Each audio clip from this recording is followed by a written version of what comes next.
Olá, boa noite, seja bem-vindo a mais um programa Entenda a Notícia aqui no YouTube da Rede Século XXI. É sempre um prazer tê-los conosco aqui todas as segundas às 7 da noite aqui na Rede Século XXI.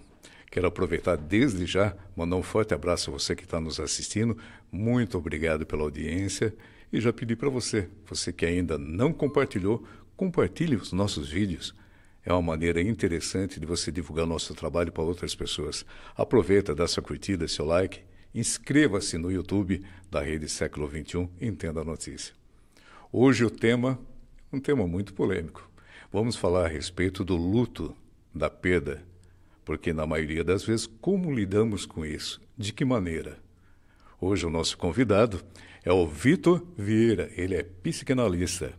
Ele escreveu um livro no qual fala de medos e lutos. O pós-vida, né? Como você lida. É uma experiência dele e também de pacientes, no qual, durante o relato do seu trabalho, ele traz para nós aqui. Eu gostaria desde já que você interagisse conosco também. Vitor, boa noite. Que bom tê-lo novamente junto conosco aqui no YouTube da Rede Século XXI. Maravilha, boa noite. É uma honra, mais uma vez, estar aqui e falar de um tema que, como você colocou, né, ele é tão polêmico, tão íntimo e, ao mesmo tempo, tão distante para nós. Então, é uma alegria muito grande estar falando sobre esse tema aqui hoje, para quem sabe, né, não só confortar as pessoas, mas que a gente possa abrir um pouco a nossa mente para algo que é inevitável para todos nós. Tem uma frase sua no livro que é muito fundamental, bonita de passagem. O luto é um processo inegociável. Não tem negociação com o luto. Não tem negociação. Algumas pessoas acabam cometendo, né, claro que de forma genuína, né, o equívoco, inclusive, de acreditar que o luto é algo que se pode escapar ou que o luto é uma doença, e na verdade não. O luto, ele é um processo. O luto, enquanto conceito, é o processo da perda. E todos nós passamos por perdas, né, independente ali do tamanho, né, da sua intensidade ou até mesmo de fase da vida, né, pode ser de bens materiais, de lugares, de funções, profissões, relacionamentos. São muitos tipos de luto e, claro, que aquele que nós chamamos de luto concreto, o luto de quem nós amamos, né? A perda da vida em si. Então, são muitos tipos de luto que, de fato, são inegociáveis. É inevitável lhe perguntar, quando você escreveu esse livro, você estava passando por um momento de perda também? Sim, estava passando, né? Inclusive, o que no próprio livro eu chamo, né, de luto antecipado, que é a despedida da consciência, né? Então, ao ver ali a consciência da minha avó, né, partindo, é algo que mexe bastante, porque aquilo, né, nós não nos relacionamos diretamente, né, sempre com o corpo das pessoas, mas sim com a alma delas, com a consciência. E a minha avó, no caso, como uma pessoa que eu sempre conversei, sempre tive como minha melhor amiga, me despedir dos diálogos com ela, sem dúvida é um luto. Ainda a vejo, né? Mas a consciência já não está mais ali, então não deixa já de ser um luto antecipado. Como é que um psicanalista ele compreende o processo do luto e suas fases? Como que é feito isso? Sim, o luto, né, a gente vai colocar que existem as suas fases de fato, né, mas é interessante a gente pensar que eles não acontecem exatamente nessa ordem. Então nós falamos, né, que existe a negação, né, existe a raiva, existe a barganha, que é uma espécie de negociação que nós fazemos, né, existe a depressão, que é aquele momento bem introspectivo que nós passamos, e de fato a aceitação. Só que na clínica, do ponto de vista mesmo da psicanálise, não acontece necessariamente nessa ordem, e já é muito importante avisar para a galera também que não tem tempo. Não tem tempo. Muitas vezes a gente vai ver determinadas, né, com todo respeito, mas em alguns lugares falaram que o luto tem tempo. Não, dura 6 meses, dura 2 anos, senão já se torna uma patologia. E não, o luto ele é um processo natural. E é subjetivo, porque cada um lida e elabora de um jeito. E é dentro dessa subjetividade do processo que a psicanálise ela vai atuar. Quais são os sinais que apresenta para a pessoa após a perda de um ente querido? Porque uma delas, a principal que você disse há pouco aqui, é a questão da depressão. Sim. Aí você falou também da troca, é isso? Tem a negociação, a barganha, a raiva. Como seria essa negociação? Sim, por exemplo, né, a gente vê as pessoas elas já entrando num processo que faz parte também da negação, principalmente envolvendo crenças, né, de que, por exemplo, se eu fizer isso, será que ele volta? Percebe? É uma espécie de negociação que nós fazemos pelo desespero, pela dor, né? E não cabe julgamento de forma alguma dentro dessas fases. Então, por exemplo, se a gente pensar nessa questão, né, o próprio Freud, né, criador da psicanálise, né, um grande pensador, ele já dizia para nós, né, que o luto, dentro do processo de luto, existe uma linha muito tênue que a gente pode cruzar e cair para a melancolia. A melancolia, na época em que o Freud escreve o texto, seria a nossa depressão de hoje. Então, o que ele diz para nós? Que todos nós investimos uma energia, né, num relacionamento. Então vamos colocar no relacionamento entre duas pessoas, não no sentido só amoroso, pode ser um ente de família, né? Então eu tenho uma função ali, por exemplo, né? Então se eu sou filho e eu tenho uma mãe e a minha mãe parte, né, ela morre, eu não só perco a minha mãe, mas eu também deixo de ser filho. Então aquela energia que eu depositava ali, quando eu já não tenho mais o que o Freud vai chamar nesse sentido técnico, assim, do objeto, quando minha mãe não está mais ali, para onde eu vou essa energia? Para onde eu coloco? E aí ele fala que se nós não elaboramos esse processo, junto ali na análise, na terapia, essa energia negativa pode se voltar contra mim e aí eu caio nessa questão da depressão. E uma palavrinha muito importante que nós sentimos, culpa. De achar que eu podia ter feito mais, podia ter falado mais, podia ter estado mais junto, enfim. A culpa, ela é primordial para tratar, digamos assim, num processo de análise para não cair nesse lugar. Quando você fala nesse processo de culpa, a primeira imagem que vem à minha cabeça, acredito também, quem está nos assistindo, quando você está no velório, você vê uma pessoa, modo de falar, dando um espetáculo, chorando, gritando, é aquele momento de culpa, né? Seria esse momento? É bem possível, né? Claro que pode vir através do espetáculo e pode vir através do silêncio brutal também. Algumas pessoas que você olha e você fala assim, essa pessoa não está chorando, essa pessoa, sabe? A gente tem uma mania, inclusive, né, de sempre achar, num senso comum eu quero dizer, eu sempre sei como o outro deve reagir, né? E eu não sei. Né? O luto ele é muito interessante nesse contexto que nós estamos falando. Cada um recebe ele de um jeito. É muito difícil alguém não passar por essas fases, né, que foram citadas aqui. Mas como eu falei, a intensidade com que cada um vai passar, ela é muito diferente. E aquilo pode vir através do espetáculo, pode vir através do silêncio. Né? Por isso que essa questão de você entrar num processo de análise, de terapia, que nós estamos falando aqui, é importante para reconhecer o que você está fazendo com essa energia que ali já não mais está. Como detectar que uma pessoa está passando por esse processo? Não, a partir da perda, né? Até por isso essa palavra é inegociável. A partir do momento que a pessoa ela perde algo, ela já está nesse processo de luto. Mas, por exemplo, né, eu me lembro de um poema do Edgar Allan Poe que ele diz, né, que chama O Corvo, inclusive, né, que ele fala que o contato que nós temos com o luto e com a morte é toda vez que a vida vem até nós e fala, nunca mais, nunca mais. Esse é o irreversível. Quando nós entramos em contato com o irreversível, nós já estamos num processo de luto. Percebe? E claro, né, que nós falamos aqui, né, no sentido dessa questão de um ente querido, de um parente, de um amigo, que seja, a probabilidade dessa pessoa não conseguir ressignificar é muito grande. E aí ela acaba entrando num lugar de, por exemplo, né, frequentar lugares que frequentava antes, ou nunca mais querer ir nesse lugar. Então a realidade, a percepção de realidade dessa pessoa diante do luto, ela muda. Né? A questão da espiritualidade, isso faz com que a pessoa consiga passar por esse processo com mais facilidade ou não? Acredito que sim. Facilidade, talvez seja melhor a gente usar leveza, né? Porque a ciência, né, tomando a liberdade de falar, a ciência não conforta, né? A ciência não conforta diante da dor. A ciência ela explica como uma pessoa partiu, mas não por quê. E a ciência não vai falar para onde ela foi, né? E nós precisamos, inclusive o próprio Freud, ele já diz, né, que nós precisamos de algum mecanismo de defesa para viver na realidade. A realidade tal como ela é muito dolorosa para nós. Então a espiritualidade, a fé, independente da crença de cada um, ela é muito importante nesse momento, até para um sentimento de honrar a memória. Honrar as memórias, né? Continuar conversando. Uma das formas, por exemplo, que nós falamos, né, dentro de todas as linhas de tratamento, né, diante do luto, é se comunicar com essa pessoa, sabe? Num primeiro processo, né? Porque aquilo, às vezes a gente precisa se despedir, algumas pessoas não dão tempo de se despedir. Né? Como o próprio Carpinejar, um grande escritor brasileiro, diz, às vezes a despedida aconteceu e você nem sabia. É verdade. Né? Então aquilo, né, esse processo, né, geralmente a gente fala muito com mães que perdem seu bebê durante a gestação, né, aquele foi o primeiro filho, ou o segundo, né, mas por exemplo, né, o primeiro filho, né, infelizmente mais comum, né, dê um nome, se despeça, faça um ritual de passagem dentro da crença de cada um do que achar necessário. Então esse contato, né, que a gente fala assim, né, com aquele que passou, é uma forma de atuar nessa espiritualidade. Né? Qual a sua indicação que você dá para quem está nos assistindo, que perdeu um ente querido?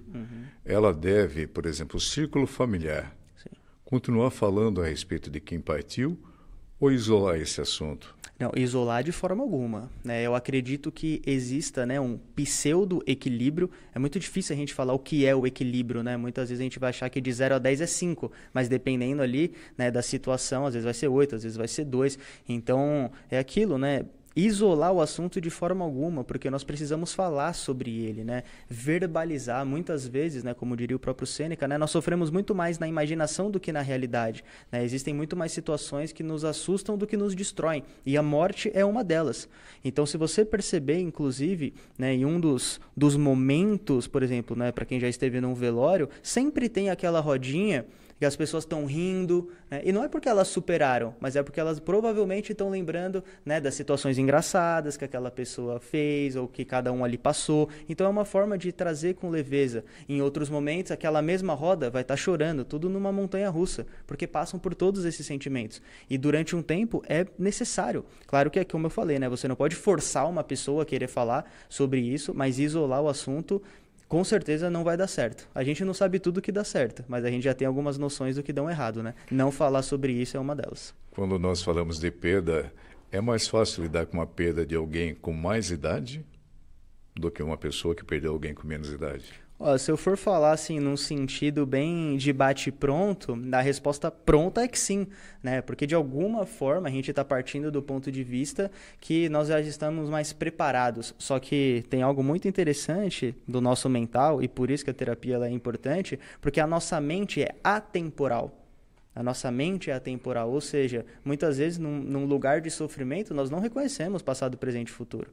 Entende? Então, colocar essa questão da idade como, né, uma tabela de sofrer mais ou sofrer menos é complicado, e talvez, algo que é muito comum de nós vermos também, infelizmente, é até inferiorizar o sentimento da pessoa, né? Por que você está sofrendo? Você já sabia, entende? Então, assim, não existe um código, né? Não existe uma receita para lidar diante desse assunto. Como é que a mente lida com a perda na psicanálise? Sim. É como eu falei, assim, é uma questão, por exemplo, de ressignificar mesmo, né? Ressignificar e reconhecer na realidade a partida. Porque talvez um dos piores estágios de início é a negação. Né? Porque aquilo vai se acumulando. E dentro da psicanálise, a gente diz, né? As emoções não expressadas, elas são enterradas vivas e voltam muito pior. Ou seja, quando você ignora uma situação, você está jogando ali, como a gente diz assim, né, no ditado de baixo para o tapete, mas no primeiro vento que bater vai voltar o dobro do que estava. Então, assim, se pautar dentro da realidade é muito importante para nós. Agora, relatando, né, um caso, uma vez que eu estudei, por exemplo, né, né, já era de mais idade, ela perdeu o marido, né? Uma mulher perdeu o marido, né? E claro, aquilo foi traumático para ela, por mais que já soubesse, por mais que estava 50 anos junto, mas o que acontece? Ela sempre dormia com o mesmo lençol, né? Eles se cobriam com aquele lençol específico.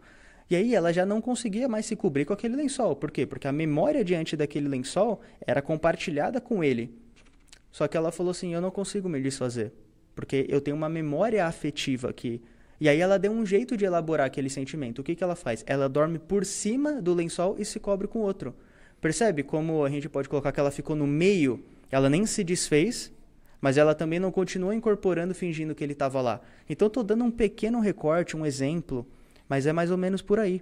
É reconhecer a realidade, mas entender que ela nunca mais será como era antes, mas que de alguma forma nós conseguimos desenvolver essas ferramentas. Né? E, por exemplo, se a gente falar, né, do feriado, né, do finados, é uma oportunidade. As pessoas usam esse dia, por exemplo, para entrar nesse tipo de contato, que muitas vezes durante o ano elas não conseguem, por julgamento delas mesmas e do próximo. Né? Terapia em grupo, em que momento que é indicado isso? Porque uma pessoa se vê no mesmo processo do que aquela outra pessoa. Em que momento que entra isso? Assim, a terapia que a pessoa puder fazer, que faça, sabe? Que faça. Acho que, claro, se ela puder ter uma terapia individual, é importante, porque aquele momento vai servir como uma espécie de exclusividade para ela não se sentir julgada. A gente fala que a terapia é muito isso, né? É um lugar, representa um lugar, muito mais do que duas pessoas ali, ainda que uma relação profissional, é um lugar que muitas vezes na vida nós não temos. Que é um lugar onde você não vai ser julgado. Então, a terapia é em grupo para ter essa espécie de reconhecimento, de identificação, de reflexo, né? Opa, a pessoa está passando pelo mesmo que eu. Como será que ela superar? Como ela superou? Ou como eu posso ajudá-la? Né? Então, a terapia em grupo justamente serve para esse tipo de identificação, mas a individual também numa noção de exclusividade. Agora, a grande questão é o quanto esse processo do luto está paralisando a vida dessa pessoa. E durante, principalmente, uma questão de intensidade de tempo. Né? Porque, como eu falei, hoje em dia, principalmente no mundo hoje de produtividade, né, uma pessoa que ela trabalha, é aquilo, né? As pessoas, vamos supor assim, superiores dela, seja qual for, ou autônoma mesmo, às vezes não vai ter nem a opção de parar, ela tem que lidar. A vida hoje é aquela correria, entende? Então ela não consegue nem ter tempo para colocar para fora essas emoções, para permitir sofrer. Então, a terapia que ela puder fazer, que ela faça. Você falou uma palavra muito importante aí, permitir. Quando um paciente chega até você, no seu consultório, você permite que ele se abra ou você vai direto ao assunto? Não. Principalmente do ponto de vista da psicanálise, nós damos a chance do paciente trazer aquilo que ele considera importante. Claro que dentro, né, da nossa linha, a intervenção é importante. Nós intervimos, sim, nós falamos ali, pontuamos, né, buscamos associar também junto com o paciente, mas é muito mais sobre ele do que sobre nós. Eu diria que totalmente mais sobre ele do que sobre nós. Então, aquele lugar, por exemplo, se a pessoa ela passa por uma perda, né, e ela me conta, vamos supor que numa primeira sessão, claro que eu vou entender que aquilo é o que está mais manifesto para ela ali, o que está mais latente, né? Agora, se ela não quiser falar sobre isso, eu vou com ela. Então, nós vamos indo por outro caminho, mas eu sei que muitas vezes ela está falando de X querendo falar de Y. E aí cabe ao profissional, né, no caso, conseguir fazer esses laços com o tempo. Né? E durante esse processo ela está sobre medicação ou não? Porque cada caso é um caso. Isso. Não necessariamente. Não necessariamente. É por isso que eu falei, né? Claro que vai depender muito do quanto aquilo está paralisando a pessoa, do quanto ela pode estar apresentando, né, esses sinais de depressão, né? O que seriam os sinais de depressão hoje, né? Diferente da tristeza, que a tristeza ela geralmente vem por algo específico, né? Por isso que o Freud ele é muito genial quando ele diz, né?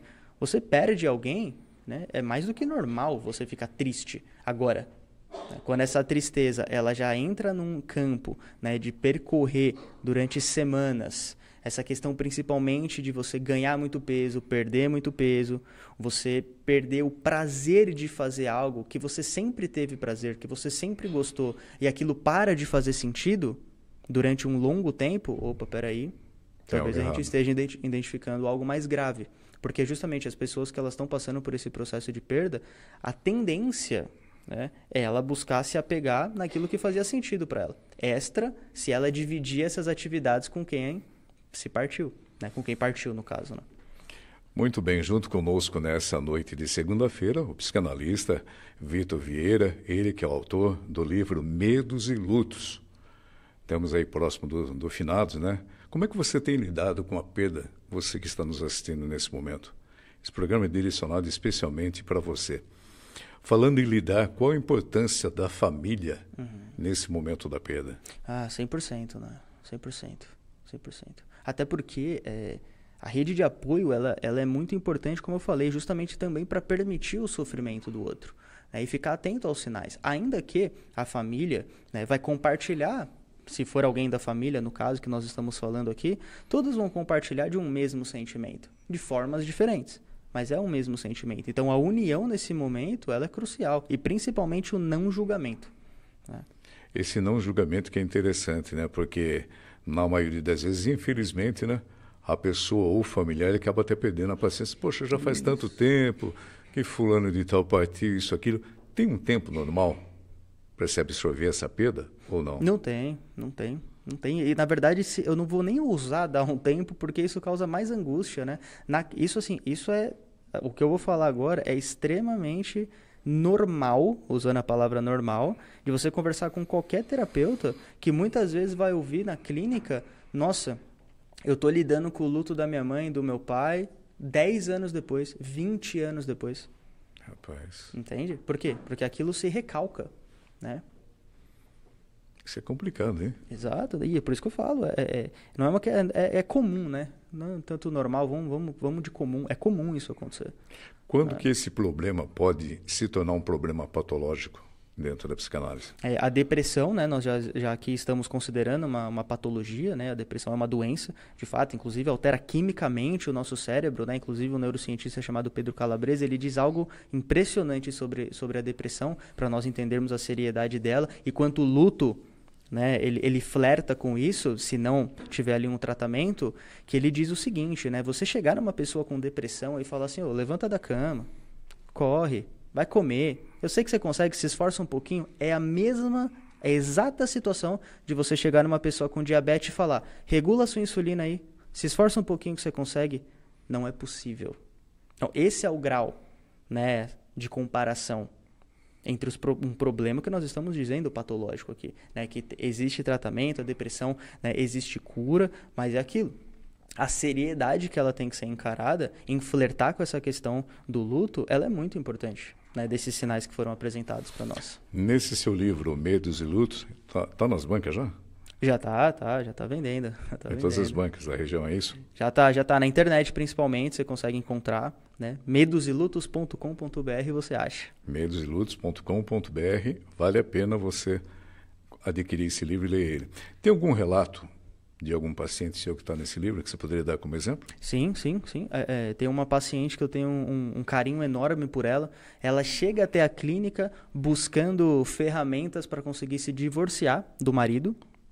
Ela já não se sentia mais mulher, né? Ele passava por um problema muito sério de cirrose, né? Então, assim, um alcoolismo bem forte, né? Isso discorreu uma série de problemas ali, né? E era um casamento ali que já passava dos 20 anos, então ela já não estava mais aguentando, né, toda essa situação. E aí o que acontece é que depois de um ano que nós estávamos em terapia, dela se fortalecendo para conseguir sustentar essa separação no sentido emocional da culpa, porque ela cuidou dele durante todo esse tempo, mas ela já estava se colocando em risco nessa situação, porque ele cruzava várias linhas, né? Só que o que acontece é que ele falece, né? E aí, claro, ela chega até a clínica buscando as ferramentas para se separar e se separou, só que não da forma como ela esperava. Mas isso não foi uma liberdade para ela de imediato? Então, e aí que tá, né? Como é que você lida com o alívio? Né? A culpa. A culpa, exato. Né? Então, nós passamos por todo um processo, né? Por exemplo, por isso que eu falo, essa questão, né, dos bens materiais que estavam na casa, do lugar, porque ela também deixou de ser esposa, ela também deixou de ter alguém para cuidar. Então, toda a vida dela tem um filho nessa história, né? Então, assim, né, já era grande, mas tem toda uma modificação ali de hábitos que nós estamos falando. Por isso que até do ponto de vista da neurociência, é aquilo que nós vamos chamar de neuroplasticidade, né? Que é justamente graças à neuroplasticidade, que é essa capacidade que nós temos, né, do nosso cérebro elástico, digamos assim, né, de ressignificar determinadas situações. E principalmente, do caso dela, essa questão do amar e ser amada novamente. Conseguir se permitir esse lugar que ela descobriu depois que ela nunca ocupou. Então, por exemplo, ela caiu num lugar, né, da vida, perdeu o sentido ali, e eu lembro de olhar para ela, né, e é muito legal isso que eu vou falar, porque parece tão simples, mas para você ver como a dor está nessas situações simples assim, né. Eu lembro de rapidamente, né, depois de quase 2 anos e meio, olhar para ela e falar assim, o que você sente, por exemplo, quando você abre o guarda-roupa, né? Porque ela já tinha perdido a vaidade dela, a autoestima intelectual, a autoestima física estava lá no chão. E eu falei, o que você sente quando você abre o guarda-roupa? Ela falou, não faço ideia. E eu falei, faz esse exercício então, né? Faz esse exercício. E aí, na outra sessão, né, uma semana depois, ela veio e falou, Vitor, impressionante, né? Eu percebi que eu já nem estava olhando mais as roupas que eu estava pegando, e principalmente roupas que já eu não gostava mais, só que eu usava porque ele gostava. Então, ela usava aquilo que era uma forma de fazer com que ele estivesse presente, mas ela não percebia o quanto aquilo fazia mal. Então, por isso que quando dentro da psicanálise nós falamos dessa noção do inconsciente, né, que é esses sintomas que eles vão se manifestando. sabe? De forma bem sorrateira ali, né? E cabe a nós, dentro da clínica, conseguir extrair isso, né? Passado 2 anos, né? Eu lembro só pra gente fechar, passado 2 anos eu lembro dela chegar na sessão um dia, isso é muito marcante pra mim, e ela chega com um sorriso assim, um sorriso que eu nunca tinha visto dela, nunca tinha visto. E aí eu olhei e falei, esse sorriso tá diferente, né? Aí perguntei, né? Falei, nossa, você tá sorrindo diferente hoje, né? Tal. Já tinha bastante intimidade, anos atendendo, né? Ela. E ela, não, no trabalho deu tudo certo e tal. E eu, não, mas tem alguma coisa diferente. Beleza, rolou a sessão. Aí no final eu falei, não, vou insistir mais um pouquinho. Aí eu falei, e esse sorriso aí? Né? Aí, pô, isso é muito marcante, porque ela parecia uma adolescente. Né? Nós estamos falando de uma mulher de 62 anos. Olha que né? maravilha. E ela parecia uma adolescente. Ela falou assim, Vitor, eu beijei ontem. Olha. Entende? Então, por isso que para nós, na clínica, a vitória e a derrota, elas também são muito subjetivas. Aquele sorriso daquela mulher, para mim, foi uma vitória. Um beijo foi uma vitória. Então, para nós, quando a gente tem contato nesse trabalho, o simples é o nosso extraordinário. Tem uma curiosidade. No caso dessa mulher em específico, ela não criou uma barreira para se relacionar com uma pessoa, por exemplo, aí ele bebe, lembrou do marido, morreu de cirrose, não quero me relacionar com ele. Não criou essa barreira? Criou. É um medo que ela tem. É um medo que ela tem. Inclusive, esse problema do marido transferiu para o pai, para o filho. Transferiu para o filho. Por quê? O filho, ele nunca foi muito... Ele bebia, mas não era de beber muito. E aí ele fala, como é que eu faço meu pai se tornar mais presente? Vou fazer o que ele fazia. Só que tudo isso é inconsciente. Porque muitas vezes no processo de luto, nós buscamos nos tornar o objeto perdido. Por quê? Porque as características daquela pessoa, quem que vai ter? Se eu preciso delas. Então eu me torno aquele que se foi. Muito bem. Então reconhecer esse padrão, no caso dela também, né? Reconhecer esse padrão é muito importante. Do quanto ela ficava muito atenta de não só querer se relacionar com pessoas que faziam o que ele fazia, ou ir para o lado oposto completamente e falar, não, se você já bebe, eu não quero nem conversar. Então a gente buscou fazer um trabalho de entender. Mas eu digo aqui tranquilamente, se a forma dela lidar com isso era também subir essa barreira, era a forma dela, né, seguir em frente. Tem uma pergunta que é inevitável, é a questão da psicanálise e a espiritualidade. Deve ter ocorrido algum momento que um paciente seu chega até você, doutor, ontem eu vi minha esposa.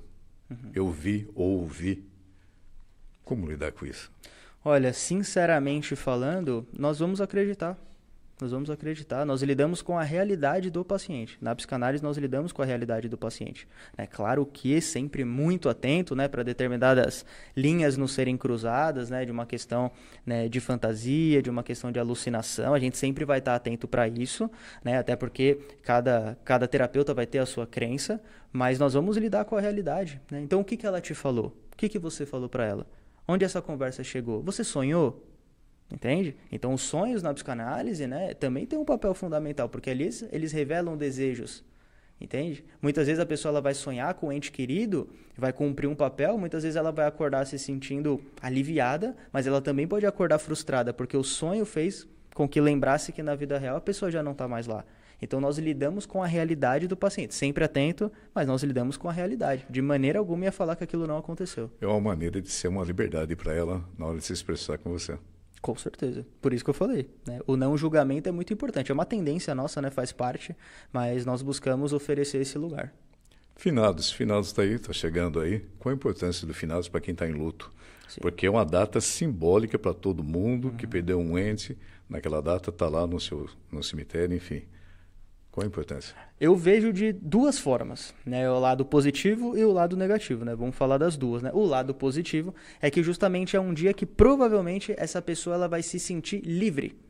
Porque, né, o mundo, né, o finados enquanto, né, um feriado, né, universal, né, várias religiões eles comemora, né, outros lamentam, é muito cultural essa questão, mas é um dia que o mundo te autoriza. Se tem um dia para você sofrer, é hoje.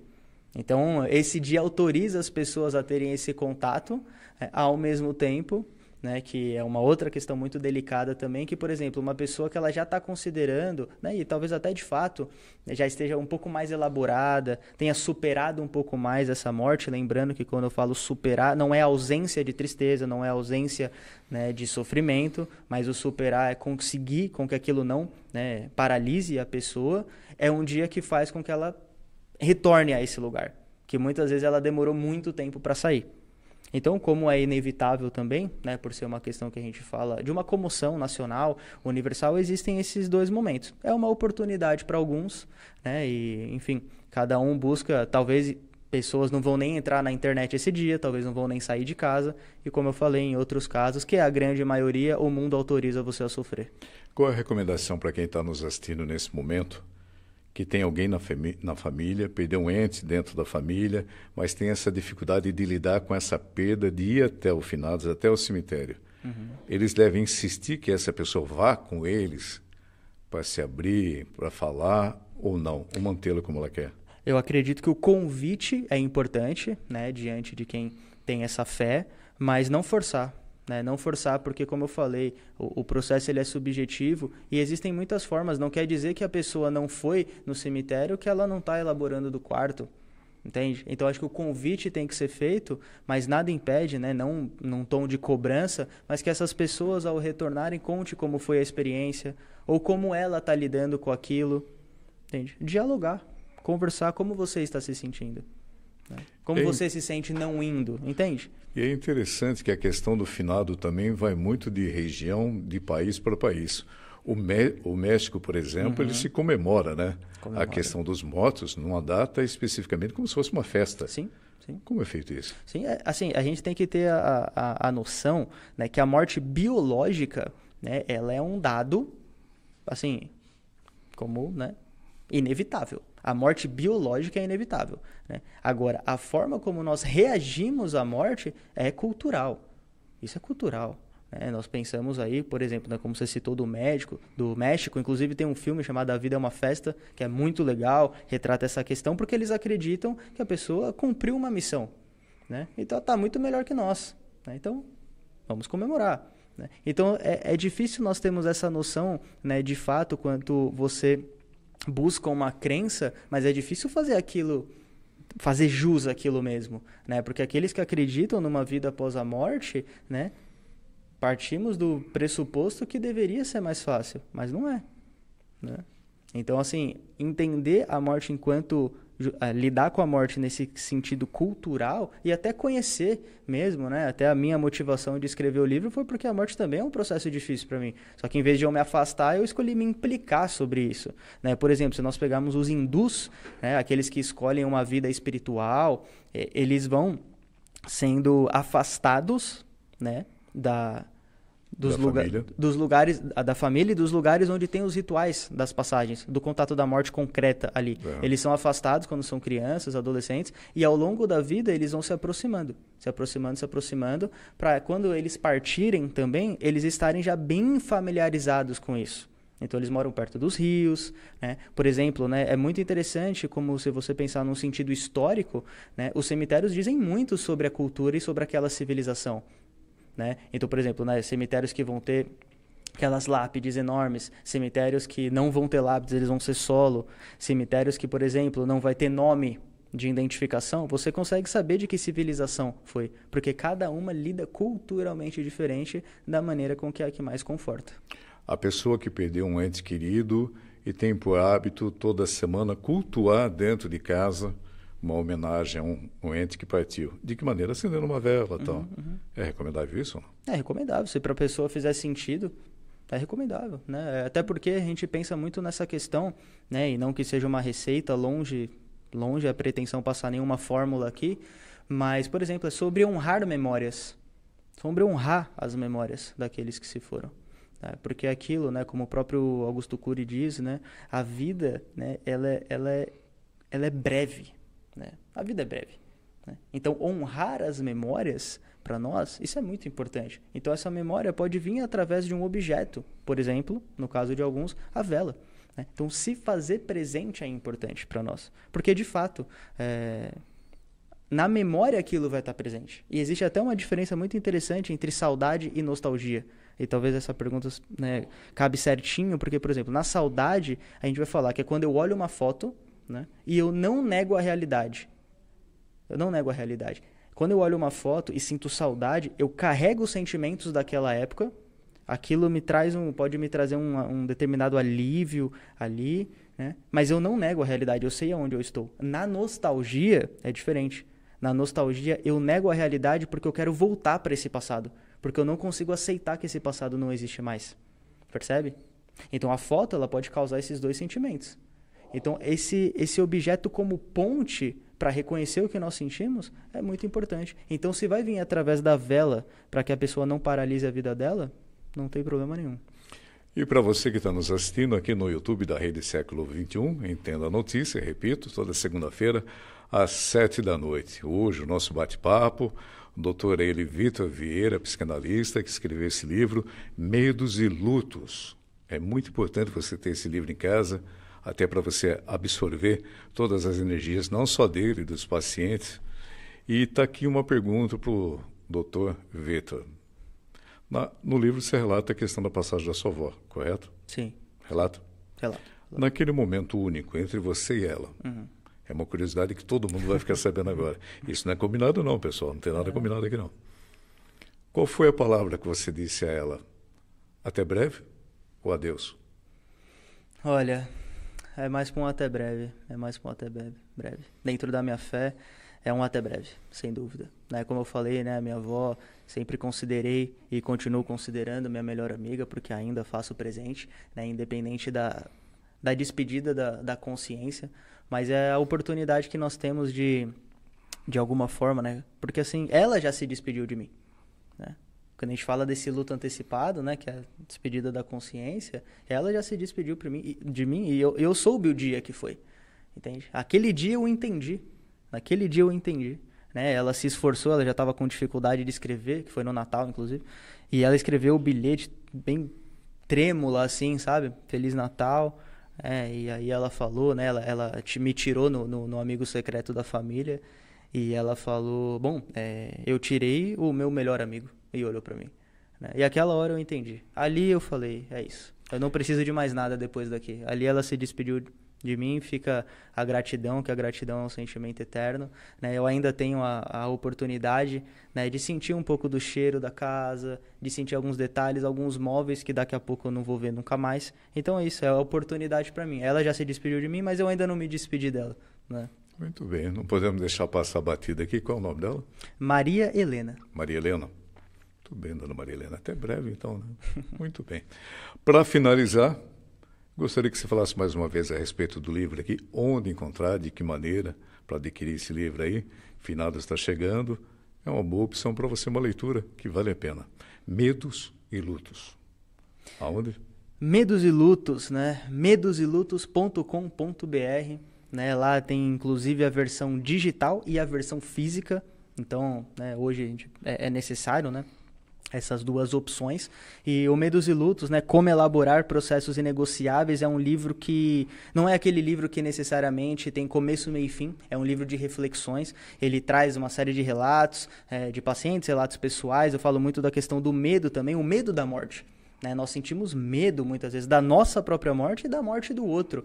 Né? Então, como nós lidamos de entender que determinadas situações, elas são naturais, mas nem por isso nós vamos inferiorizar o sentimento que nós temos sobre ela. Então, justamente, né, a morte como um tema que é tão distante em determinadas culturas, na nossa é uma delas, mas talvez seja o tema mais íntimo que está ali sempre nos acompanhando e a gente não dá forma para isso. Então esse foi um livro que, de fato, primeiramente eu escrevi para mim, mas resolvi compartilhar, né, a forma como eu busquei elaborar e continuo elaborando os meus lutos com as pessoas que possam se conectar, inclusive pacientes, alunos também, né, eu dou aula. Então é uma maneira, né, de poder criar laços com seres humanos através da dor inevitável que sentimos, que é a falta. Para a gente finalizar o programa de hoje, queria que você deixasse um momento de reflexão para quem está nos assistindo, que perdeu um ente, que vai lidar com o finados, que está aí chegando. Qual é esse momento que você deixa para essas pessoas? Eu deixo a palavra oportunidade. Aproveite a oportunidade. Como eu falei, infelizmente, no mundo de tanto julgamento, nesse dia o mundo te autoriza a sofrer, o mundo te autoriza a rir, a lembrar, né, das memórias que são importantes, né, de se despedir. Muitas vezes, né, é engraçado como a psicanálise tem uma frase que me chama muita atenção, que é necessário perder o que se perdeu. E esse perder é justamente se despedir dessa realidade concreta que nós falamos, mas manter vivo aquilo na memória, porque isso, como nós estamos dizendo aqui, é inevitável. Então, a própria palavra oportunidade vem de optu portus, ventos a favor, né? Então, que independente de toda a dor que você sinta, toda a frustração que você sinta, de fato é uma oportunidade de você se conectar com você mesmo e, quem sabe, se conectando com você, você se conecta, né, com esse recorte, com essa parte da sua vida que já não mais está aqui. Vitor, muito obrigado pela sua participação. Sempre que você vem aqui é uma aula para nós, é inspirador. Tá? Parabéns mesmo pelo livro, tá? Sucesso para você. Esperamos contar com você mais vezes aqui no Entenda a Notícia. Bom, é uma honra, eu que agradeço mais uma vez, não esperava, inclusive, né? É difícil a gente falar da vida pessoal, mas é importante, então saibam que para mim hoje foi uma oportunidade também, então eu agradeço por isso. A você que está nos assistindo aqui no YouTube da Rede Século XXI, meu muito obrigado, um forte abraço. Espero contar com vocês na próxima segunda às 7 da noite, aqui no YouTube da Rede Século XXI. Como diz o Vitor, até breve.